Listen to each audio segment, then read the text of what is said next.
Boni Harganis mengaku was-was jika Anies Baswedan ikut berkompetisi di Pilpres 2024. Lantaran sangat mungkin Anies kembali memainkan strategi politik identitas. Boni berharap Anies mengurangi kemesraan dengan kelompok garis keras di Indonesia. Mulanya Boni menyebut Anies merupakan satu di antara tokoh potensial di Indonesia. Apalagi Partai Nasional Demokrat telah mengumumkannya sebagai bakal capres di 2024. Namun demikian, Boni menuturkan sejak 2017 dinamika politik identitas terus menguat hingga saat ini. Assalamualaikum warahmatullahi wabarakatuh. Waalaikumsalam warahmatullahi wabarakatuh. Alhamdulillahirabbil alamin. Asyhadu an la ilaha illallah wa asyhadu anna Muhammadan abduhu wa rasuluh. Pemirsa, kita jumpa lagi di acara Dibacain Berita. Banyak berita-berita baru, kita akan mintakan Bung kameramen memulainya. Terima kasih Bung Alfian. Bung Alfian, ternyata kayaknya ada pelakat yang silau tuh dari Gontor Darussalam. Nanti satu saat kita bahas Bung Alfian tentang cerita Uwad mengisi di Gontor. Nah Bung Alfian, saya tertarik ada berita yang masuk ke WA. Kalau tidak salah, ini tulisannya Bapak Denny Indrayana. Jadi ini tulisannya sudah di-share berkali-kali oleh orang.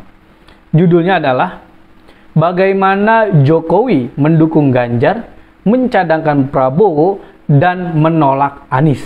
Nah, Bung Alfian, mungkin sebelum kita masuk jauh lebih dalam, dari judul ini sebetulnya kita bisa jadi bertanya-tanya, menafsirkan, tapi apa yang Bung Alfian temui dalam situasi geopolitik kita hari ini, Bung Alfian? Ya, bismillahirrahmanirrahim. Profesor Dr. Denny Indrayana ini memang orang yang cukup menunjukkan kesejatian sebagai seorang ilmuwan yang punya kegelisahan. Karena kapan waktu dia pernah mengisahkan tentang berbagai hal yang menjadi pandangan-pandangan dan sikap dari Bapak Mahfud MD, dan itu sempat cukup keras sekali dan itu sudah berlalu. Untuk yang masalah ini saya ingin menyebutnya dengan semangat bahwa 2024 nanti adalah momentum kehancuran oligarki. Amin. Itu mungkin yang ingin saya katakan buat pemirsa. Dalam hitungan sepekan ini kurang lebih ada 3 surat, ada 3 tulisan bagus, 3 tulisan besar yang ditulis. Yang pertama, Prof. Denny Indrayana ini adalah orang yang sedang punya kegelisahan dan dia tuliskan dalam tulisan cukup panjang yang berhubungan tentang pencapresan Bapak Ganjar Pranowo, dibayang-bayangi oleh Pak Prabowo yang akan menjadi cadangan menurut tulisan itu, dan ujungnya adalah untuk menggagalkan Anies Baswedan. Nah, kemudian tulisan tersebut disusul dalam waktu yang tidak berdekatan persis tetapi satu satuan waktu. Untuk Ibu Nani S. Deyang itu, Bu Nani Deyang ini adalah orang yang mendapatkan satu bentuk teguran keras untuk dia mundur dari pendukungan dia kepada Prabowo, karena menurut teman lamanya ini adalah bahwa sudah dipastikan menang. Nah, yang ketiga ada tulisan yang memberikan pandangan-pandangan perspektif optimisme yang memberikan pandangan bahwa kemenangan Anies Baswedan merupakan sebuah keniscayaan. Yeah. Nah, kembali kepada tadi perbincangan pengantar tentang gosip politik keumatan, maka saya ingin mengatakan buat Bung kameramen bahwa skema pembincangan kita adalah skema mengajak masyarakat untuk menyadari, untuk berhenti di titik akhir, untuk tidak lagi meneruskan memberikan ruang dan peluang buat oligarki mencengkramkan tangan, kaki, dan kukunya kepada bangsa ini. Jadi Pak Denny Indrayana, Bu Nanik S. Deyang sebagai seorang jurnalis senior, dan Bang Sahganda Nainggolan sebagai seorang aktivis yang relatif juga cukup berumur, ya ketimbang saya masih lebih tua beliau. Nah, ini merupakan sebuah tulisan yang layak untuk dibaca. Nanti kita dalami dan tentu saya kembalikan dulu kepada Bung kameramen yang juga punya kepedulian terhadap persoalan politik nasional dan keumatan secara khusus. Iya, Bung Alfian, mungkin untuk menyederhanakan pemahaman penonton Bung Alfian yang bervariasi, yang mungkin beberapa orang sangat paham atau senang berpikir yang sangat mendalam. Tapi mungkin untuk anak muda kita, Bung Alfian, atau orang-orang yang berpikir sederhananya gitu, Bung Alfian. Bagaimana kalau ada orang yang berpikir begini, Bung Alfian? Siapalah, terserah musuh-musuh Islam itu mau punya capres, cawapres, siapalah terserah. Kita mah nunggu ijtima ulama aja. Kita nunggu arahannya Habib Rizik, kita nunggu arahannya Ustadz Alfian Tanjung, kita nunggu arahan tokoh-tokoh lain yang melek politik. Itu bagaimana Bung Alfian meresponnya, dan mungkin kalimat sederhana apa yang Bung Alfian bisa sampaikan agar itu menjadi pegangan dan tetap kita juga waspada dengan kelakuan musuh gitu, Bung Alfian? Ya, pertama dari jauh-jauh hari kan pasangan yang dibuatkan itu sebagaimana kita mengikuti alur kasus Bu Hasnaini wanita emas misalnya kan. Iya. Dia akan memberikan kabar kepada kita bahwa pemilu sudah selesai dengan pemenangnya pasangan daripada Ganjar Erick Thohir. Iya. Ya, ternyata Erick Thohir dianggap tidak cukup mengangkat dan mengungkit suara umat Islam. Maka akhirnya dengan kita juga terheran-heran, tahu-tahu Pak Sandiaga Uno keluar dari Gerindra, dan kemudian dari jauh-jauh hari dia sudah sempat di Akbar Faisal Uncensored itu kan pernah dimunculkan juga tentang perihal bahwa dia akan memimpin P3. Iya. Nah, jadi kemungkinan besar kalau boleh saya katakan buat seluruh pemirsa, buat kaum muda milenial yang punya kesungguhan atau punya ketergerakan berkiprah atau berpartisipasi politik dan masyarakat umum, bahwa situasi kita hari ini menurut saya harus terus dibaca dengan mendalam, bahwa Ganjar Pranowo tidak akan mungkin menang kalau tidak disandingkan dengan tokoh yang diduga bisa mendongkrak suara umat Islam.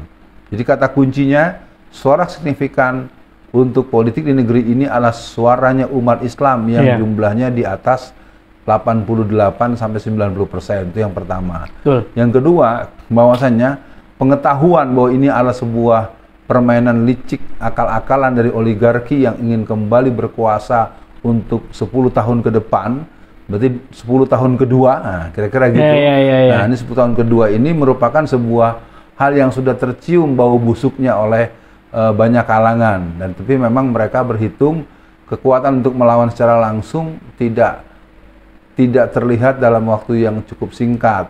Nah, yang ketiga adalah bahwasanya ini merupakan sebuah peluang bahwa kehancuran rezim ini akan menjadi satu hal yang terwujud manakala kesadaran tentang rencana jahat, kelicikan, keculasan, karena kita semua tahu bahwasanya disebut-sebut bahwa hasil pemilu 2024 sudah selesai, ya kan? Itu videonya sempat tersebar, walaupun itu mungkin perlu diduga, perlu diselidiki lagi, tetapi itu sebagaimana yang pernah terjadi dalam sebuah kelas kuliah di sebuah program belajar di beberapa perguruan tinggi di luar negeri. The most effective election system.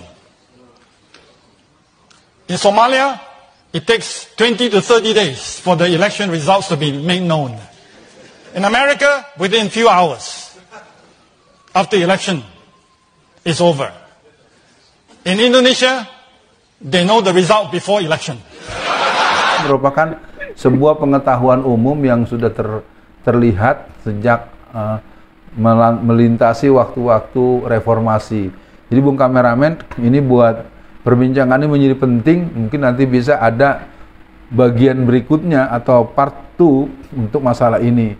Jadi saya tegaskan bahwa pilkada, pilpres, pileg pada tahun 2024 ini memang penuh dengan aroma busuk oligarki. Begitu.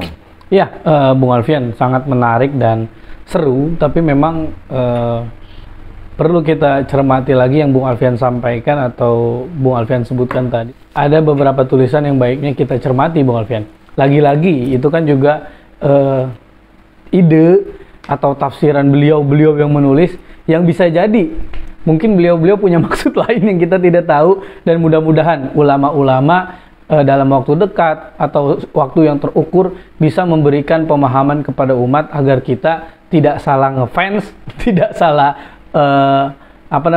beri dukungan gitu, Bung Alfian. Nah, tapi Bung Alfian, dari tulisan yang Bung Alfian sampaikan tentang Pak Denny ini, ada tulisan 2 paragraf terakhir yang ingin coba saya bacakan, Bung Alfian. Ya. Itulah sekelumit kisah bagaimana Jokowi mendukung pasangan Ganjar Sandiaga Uno dengan cadangan Prabowo Subianto Erlangga Hartarto sambil tetap berusaha menggagalkan Anies Baswedan yang kemungkinan berpasangan dengan AHY berhasil dicopet Muldoko dengan restu Jokowi. Nasib pencapresan Anies akan di ujung tanduk, kecuali ada partai yang bergeser ke koalisi perubahan. Misalnya PKB Muhaimin kecewa, yang Muhaimin Iskandar terbaca kecewa, berpindah mendukung Anies. Pertanyaannya, seberapa kuat tameng perlindungan Caimin ketika diserbu dengan berbagai dugaan korupsi yang akan ditembakkan deras ke tubuhnya dan PKB, itu kasus kardus durian mungkin. Akhirnya Presiden Jokowi tentu boleh punya preferensi capres jagoannya, tetapi menggunakan pengaruh dan kekuatan kepresidenannya untuk menjegal bakal capres yang lain seharusnya tidak dilakukan. Demokrasi dan Pilpres 2024 akan dicatat sebagai pemilu yang penuh rekayasa, politik yang kotor, dan itulah legasi Presiden Jokowi harus dihentikan sebelum menjadi kenyataan. Nah, Bung Alfian, untuk akhir sesi kali ini ada 3 hal yang ingin saya tanya. Yang pertama, berarti dong Bung Alfian, 3 periode, 4 periode itu menjadi hal yang sangat mungkin terjadi walaupun berbeda boneka, Bung Alfian. Yeah. Karena bagaimanapun yang sering Bung Alfian ingatkan, obor, IKN, tentu mereka tidak ingin itu berhenti di tengah jalan, Bung Alfian. Dan mereka itu ingin selesaikan. Itu yang pertama, Bung Alfian. Nah, kemudian ada gium atau kalimat yang Bung Alfian sampaikan bahwa Ganjar itu akan menang dipasangkan dengan orang yang akan memberikan pengaruh yang luas, misalkan kepada keluarga besar NU. Tapi saya punya pandangan lain, Bung Alfian, bahwa anak muda sekarang, mereka punya pegangan, Bung Alfian. Udah nggak mau lagi dipimpin sama banteng. Nah, kemudian yang terakhir, dari tulisan Pak Denny ini saya membaca, Bung Alfian, kuncinya dari dia mendukung Ganjar, mencadangkan Prabowo, dan intinya adalah mereka ingin menggagalkan Anies. Dalam artian yang saya lihat adalah dia ingin tidak ada calon dari umat Islam yang didukung oleh 212 yang menjadi presiden. Ini gimana Bung Alfian, dan sekalian closing statement? Ya, sebenarnya ini perbincangan yang menarik dan saya melihat sebuah kemampuan Bung Kameramen untuk mengkonstruksikan pertanyaan. Dalam tulisan Anik Sdang ini kan ada yang lucu, bahwa dibilang katanya bahwasannya adalah Anies itu adalah calon yang sangat tidak punya harapan menang. maka dianggaplah bahwa yang bisa berkompetisi itu adalah hanya Ganjar lawan Prabowo. Nah, sebenarnya ini kalau bahasa ini tim oligarki A dengan tim oligarki B bertanding gitu. Karena nanti ini akan dilihat bukan pada sosok pribadi Pak Prabowo yang mungkin kita masih melihat jiwa prajurit dan jiwa merah putihnya, itu mungkin masih terlihat. Tapi kan dia punya di belakangnya, dia punya adik, dia punya tetangga, dia punya itu yang mungkin jadi sorotan. Betul. Nah, saya menjawab dulu atau sebagai penutup bahwa perbincangan ini Bung Kameramen akan kita nanti bagaimana sikap umat Islam dalam menghadapi atau menghadapi tahun politik satu. Betul. Dan bagaimana umat Islam memenangkan pertandingan dan pertarungan dan pertempuran. Jadi artinya kita coba bagaimana sandiwara politik ini pemeran utamanya umat Islam dengan penampakan yang akan membuat dia menjadi pemeran utama yang mengarahkan negeri ini mengalami perubahan. Pak Anies Baswedan kelihatannya perlu memperkuat hubungannya dengan Allah Subhanahu wa taala dan melakukan perbincangan-perbincangan yang benar-benar menunjukkan kerja-kerja politik yang bisa membuat dia menjadi bagian daripada sosok dan komunitas orang yang akan menyelamatkan Indonesia. Silakan Bung Kameramen. Iya, Bung Alfian, mungkin maaf saya minta tambahan waktu sedikit. Nah, Bung Alfian, hari ini saya sebagai netizen yang mengamati sosial media, Bung Alfian, terkesan seolah-olah Ganjar itu tidak ada lawan ya, Bung Alfian. Dan terkesan Pak Anies itu bakal kalah, dikecil-kecilin terus. Tapi kok saya dari sisi itu melihat, itu framingan media yang khawatir sekali Pak Anies menang.